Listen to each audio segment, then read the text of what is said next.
오늘 같은 경우는 저뿐만 아니라 네. 지금 방송 보시는 분들이 다들 좀 힘겨워하셨던 하루가 아닐까 싶고요. 오늘뿐만 아니라 최근에 좀 이렇게 지치는. 계속 그렇죠? 그랬죠. 네. 그래서 평소 제가 조금 말이 빠르다는 분들 좀 계신데 네. 오늘은 조금 천천히 좋습니다. 조금 호흡을 가지고 좀 편안하게 말씀을 좀 드려보도록 말이 하겠습니다. 빠르신 이유가 있다니까요. 내용은 너무 아는 게 많고 얘기를 해주고 싶은 거야. 그래서 근데 막 생각할 시간을 줘야 되니까 조금 천천히 하시면 좋죠. 그래서 자, 시장은 계속 이제 어쨌든 금리 때문에 화들짝 놀라면서 계속 경기를 일으키는 거잖아요. 거기에 아직 적응이 안 된 거잖아요. 그죠? 최근에 금리 오르는 거에 대한 우려, 시장의 반응은 어떻게 보세요?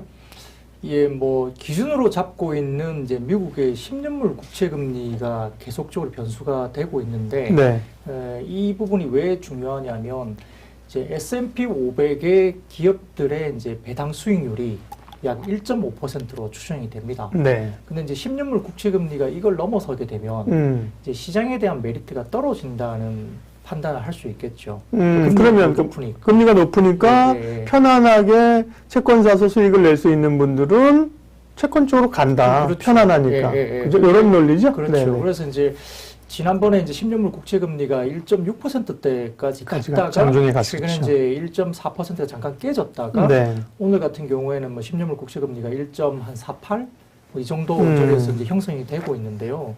이제 금리가 이제 속도도 좀 문제였습니다. 빠르게 올라오기도 했고. 근데 이제 알고 계신 실질 금리는 아직까지는 마이너스 뭐 0.7 뭐 이렇게 좀 빠져 있습니다. 네. 직전에는 이제 마이너스 1% 이상 그 형성이 됐다가 최근에 이제 일부 금리가 올라오면서 이제 실질 금리가 마이너스 0.7%대 정도이기 때문에 아직까지는 그렇게 크게 뭐 문제될 건 아닙니다만은 이제 S&P 500 관련된 그 배당 수익률이 1.5% 정도 수준인데 이제 10년물 금리가 이게 넘어서게 되니까 말씀하신 대로 이제 채권에 대한 이슈, 그러니까 안전자산으로 가도 좀 더 편안하게 수익을 낼 수 있는 국면에서 이제 주식시장에 대한 매력도가 떨어지기 시작하는, 그리고 속도가 최근에 생각보다 좀 많이 올라오는 뭐 이런 감 때문에 상당히 좀 어려워지는 구간이 되는 거죠.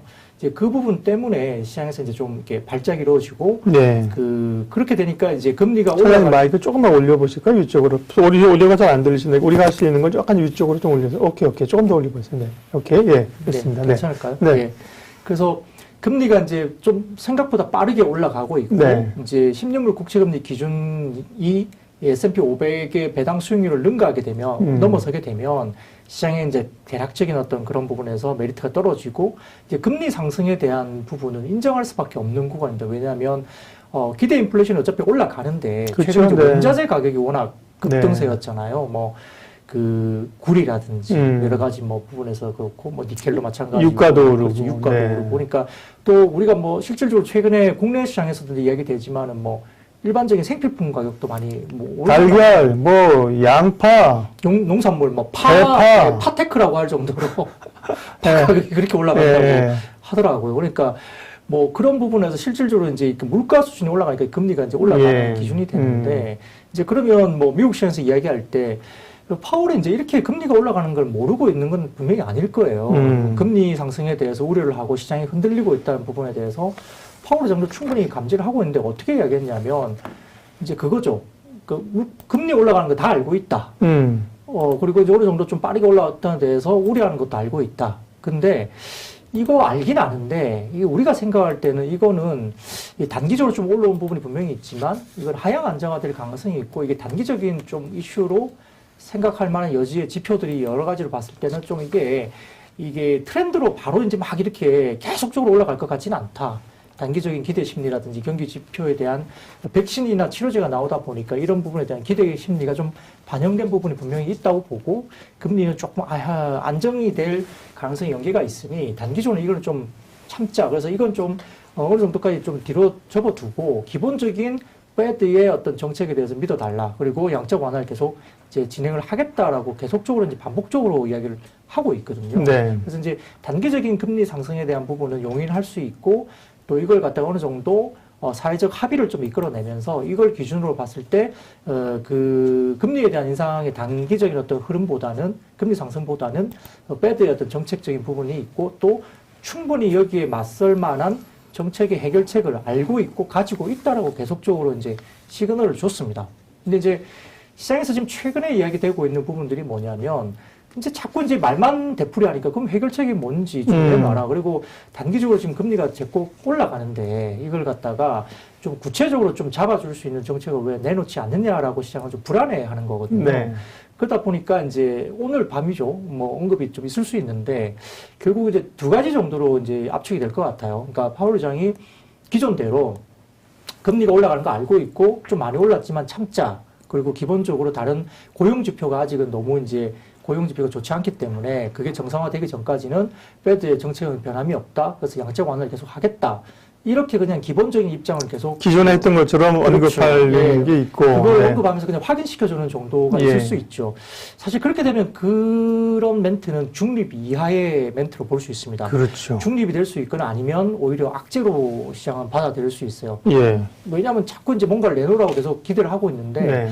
그걸 안 내놓으니까 좀 그럴 수 있고요, 오늘 밤에. 근데 이제 두 번째는 최근에 이야기했던 내용들 중에 중요한 게 뭐냐면 결국 나오는 게 OT, 오퍼레이션 YCC 트위스트. 뭐 이렇게 얘기 네. 나오잖아요. 그래서 오퍼레이션 트위스트라든지 뭐 일드 커브 컨트롤 이렇게 이야기되는 YCC가 이야기될 텐데 OT 같은 경우는 뭐냐면 이제 지금 안 그래도 키리님이 오퍼레이션 트위스트 설명 좀 해주세요. OT는 그렇죠. 단기 채권을 OT는 MT 놀러 가는 게 OT고요. OJT는 이제 저 신입사원 교육. 신입사원 교육은 OJT고 단어 자체가 어려워요. 우리나라에서 만든 게 아니라 오퍼레이션 트위스트 이거 자체가 이제 어려운 거 줄여서 OT라고 하시는 거죠. 맞습니다. 예. 오퍼레이션 트위스트는 그럼 뭔지 설명을 해주세요. 이제 뭐냐면 단기채를 팔고 네. 장기채를 매입을 하는 거죠. 그래서 이제 그렇게 되면 장기채 매입이 들어가니까 이제 장기 채권의 금리가 떨어지는 효과를 나타내는 거고요. 네.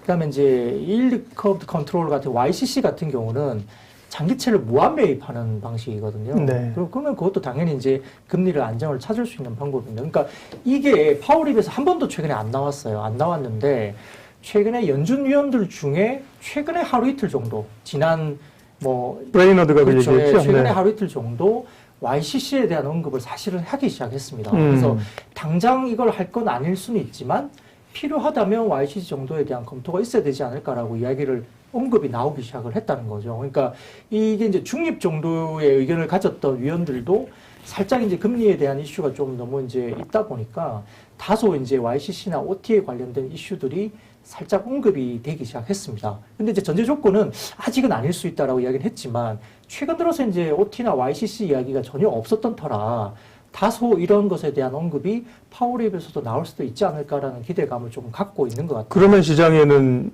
호재죠, 그죠? 호재가 될 네, 가능성이 네. 있습니다. 왜냐하면 그게 결국 된다면 네. 시장에서 이제 결국 브레이크를 이제 페드가 할 것이고 예. 뭐 가장 유명한 명언이 있지 않습니까? 페드에 맞서지 말라는 거잖아요. 네. 페드의 반대 방향의 포지션을 가지지 말라는 건데 페드가 그 정도로 뭔가를 하겠다고 하면 거기에 맞춰서 시장을 가야 됩니다. 결국 그러면 이제 시장에 대한 금리 부분도 분명히 그렇고요. 그다음에 이제 지금 중요한 변수는 이제 1.9조 달러 정도 이제 대규모 경기 부양책이잖아요. 그렇죠. 이게 예. 이제 하원을 통과하고 상원을 가는데 민주당이 단독으로 할 수도 있고 공화당의 의석을 한 10석 정도의 표결을 얻어서 이제 통과를 합의를 통해서 통과를 할 수 있습니다. 근데 이제 이게 민주당이 단독으로 만약에 이걸 표결을 할 경우에 이제 진행할 경우는 이제 바이든 대통령의 이제 어떤 결단이 필요한데 이게 바이든 대통령이 그렇게 이제 한번 행사를 해버리면 이게 올해 연내에 이제 행사할 수 있는 기회가 한 번밖에 없다고 그래요. 아, 그렇군요. 그러면 이번에 행사를 해버리면 연내에 이제 뭐 신재생 에너지나 다른 쪽에 예. 추가적인 부양안을 할 때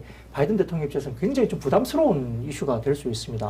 그래서 이제 그 부분 때문에 통과는 억지로 하면 시킬 수 있는데 이게 공화당의 이슈 없이 그냥 민주당이 그냥 바이든 대통령 미리 붙여갖고 만약에 자기 의견을 가지고 해버린다 이러면 통과를 할 수 있을 때 하반기 국정운영에 이제 여러 가지 부분에서 조금은 껄끄러운 부분이 있어요. 그러면 공화당의 입장에 대해서 어느 정도 합의를 이끌어내고 가는 게 모양새도 그렇고 본인도 하반기에 카드가 하나 남지 않습니까? 그래서 일부 조건을 좀 변경시켜서 약간의 그 규모를 좀 줄이더라도 일단 통과를 해야 되고 3월 14일 정도까지 통과가 안 되면 이제 그 실업급여 같은 게 이제 끝나기 때문에 미국 시장도 상당히 충격을 받을 수가 있거든요. 그래서 이 데드라인이 사실은 3월 중순 정도까지 이제 경기 부양이 어쨌든 통과돼서 이게 이제 문제가 일으키지 않아야 되고 또 3월 16, 17인가 이제 패드 관련된 FOMC 회의가 또 있지 않습니까? 그래서 네. 이 부분 정도가 이제 3월 중순 정도가 단기적으로 좀 변곡점이 될 가능성이 있기 때문에 아마 대규모 경기 부양안 기대감 때문에 금리도 오르고 뭐 이런 부분이 되어 있지만 경기 부양안이 본격적으로 이제 상원에서 통과돼서 최종 확정이 되면 채권 부분의 어떤 금리가 다소 조금 하향 안정화될 가능성은 충분히 있다고 연려고 보고 지금 그 페드, 그러니까 FOMC 관련된 그 3월 중순 정도까지는 조금 관망하는 분위기가 있을 수 있다, 시장은. 근데 만약에 우리가 생각하는 대로 FOMC 회의 정도에서 만약에 변곡점이 된다면 3월 중순 이후로는 조금 편안하게 시장이 다시 좀 안정을 찾을 가능성이 높다라고 평가를 하고 있는 것 같습니다. 그래서 네. 저희도 지금 이제 이 부분에서 굉장히 좀 중요한 변수는 어쨌든 오늘 밤에 파월 의장의 이야기라든지 3월 중순에 FOMC 회의 때 변곡점이 될 수 있을 것인가를 보셔야 되고요. 이제 두 번째 중요한 부분들은 이제 양회죠. 중국의 양회입니다. 이제 그 키워드를 좀 보셔야 되는데. 잠깐만요. 네. 그러니까 요거 설명만 조금 더 해주세요. 그러니까 일단은 그 미국의 물 드셔도 됩니다. 네. 그러니까 미국의 그 10년 만기 기준으로 한 금리가 지금 어쨌든 가장 시장에 당면 과제로 영향을 주고 있는 거고요. 그거는 이제 오늘 밤에 월스트리트 저널이든가요. 파월 의장의 이제 멘트를 보고 3월 FOMC가 변곡점인데 오퍼레이션 트위스트가 뭐예요? 그건 설명드렸어요. 그죠? 그러니까 오퍼레이션은 뭐 작동 조작 이런 거잖아요. 트위스트는 이렇게 꼬이는 거고요. 그러니까 지금 장기물 금리가 올라서 문제거든요. 장기 금리를 낮추려는 조치예요. 그러니까 장기 채권을 사고, 그죠? 예, 그래서 장기 금리를 낮추려는 거고 일드 커브 컨트롤. 이것도 어려워. YCC 일드 커브라는 거는 이제 채권 수익률 얘기하는 거죠. 네. YC 일드 커브 컨트롤이라고 하는 건 그럼 뭐예요? 그러니까 자꾸 들어야 되죠. 잃어버리면 잊어버리고 떠듣고 잊어버리고 떠들고. 그냥 아주 쉽게 생각하면 장기물 채권을 무한정으로 살 수 있는 정책을 말하는 거죠. 그냥 무조건 사들이는 거니까 결국 그런 부분들이 되면은 금리는 빠지죠. 네. 그 가격은 채권은 가격이 이제 올라가면 이제 금리는 빠지잖아요. 그러니까 대놓고 그냥 사서 잡겠다 이거죠. 무한정 사서 받는 걸 말하는 거죠. 그러니까 자기네들 목표한치까지 장기물 채권을 무한정 살 수 있게끔 해서 이제 금리를 하향 안정화시키는 목표치까지 그런 걸 이야기하기 때문에 그래서 결국은 이제 오퍼레이션 트위스트 또는 일드 커브 컨트롤 두 개 중에 하나 정도만이라도 오늘 밤에 언급이 되면 좀 시장은 상당히 좀 안정을 찾을 수도 있고요. 만약에 뭐 언급이 만약에 안 된다면 다소 시장은 좀 파월 의장에 대한 실망감이 발생될 수도 있다고 양면 쪽으로 좀 보시는 게 좋을 것 같습니다. 그런 거를 다들 이제 좀 불안해하는 거죠, 시장이. 그죠? 그렇죠. 네, 불안해해서 야, 포지션이 너무 많으면 안 되겠구나라는 생각들을 좀 가지고 있는 것 같고요. 중국 얘기 이제 넘어가겠습니다. 중국의 이제 전인대와 정협, 소위 두 개의 회의를 양회라고 하는 건데요. 양회가 시작이 됐는데 중국이 요즘 별로 우리 시장에 도움이 안 되네요. 이제 중국의 양회, 사실 이제 중국 시장만 보면 상당히 좀 좋지는 않습니다. 왜냐하면, 그냥 우리가 아주 그냥 일반적인 이야기를 좀 드리자면 중국이 사실은 이번에 코로나 사태에서 가장 먼저 좀 빠져나온 나라잖아요. 그렇죠. 전반적으로 코로나 사태가 제일 먼저 진정이 됐고, 물론 뭐 내부적으로 확진자가 진짜 얼마나 있는데 숨기고 있는지 모르겠으나, 외부적으로 봤을 때는 코로나 확진자에 대한 부분들이 안정세를 가장 먼저 찾았던 나라고, 지표가 상당히 그 뒤로 이제 좋아지면서 이제 경기 재개에 대한 부분들이 제일 먼저 시작이 됐던 나라이기 때문에 중국이 좀 먼저 치고 나갔습니다만 최근 들어서는 이제 작년 11월 정도였나요? 그러니까 중국 시장에서 채권을 이제 엄청나게 발행을 많이 했습니다. 최근에 일부 중국 관련된 기업들, 대기업들, 특히 반도체 회사도 마찬가지고 기업들 그리고 이제 특히 이제 부동산 버블이 굉장히 심해지면서 그걸 잡기 위해서 돈을 많이 풀었던 작년에 이제 채권을 많이 이제 했던 이유는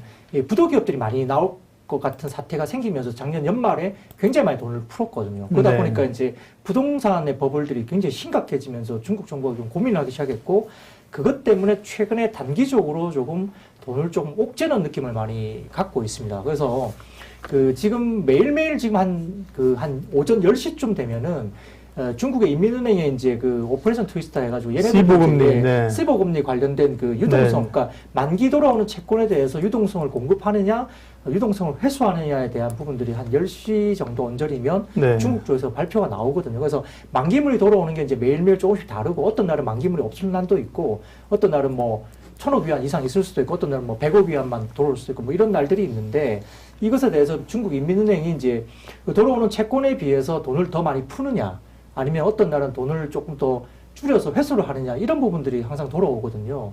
10시쯤 되면 그게 이제 돌아오면서 시장이 한번 출렁입니다. 국내 시장이. 이제 거기에 영향을 받고 있다는 거고요. 그래서 오늘 같은 경우는 100억 위안 정도를 유동성을 흡수를 했습니다. 어제 같은 경우는 100억 위안 만기물에 대해서 발행을 했기 때문에 유동성은 그냥 제로로, 그러니까 흡수도 아니고 유동성 공급한 것도 아니고 제로로 갔고요. 오늘은 100억 위안 정도 흡수를 한 걸로 보이거든요.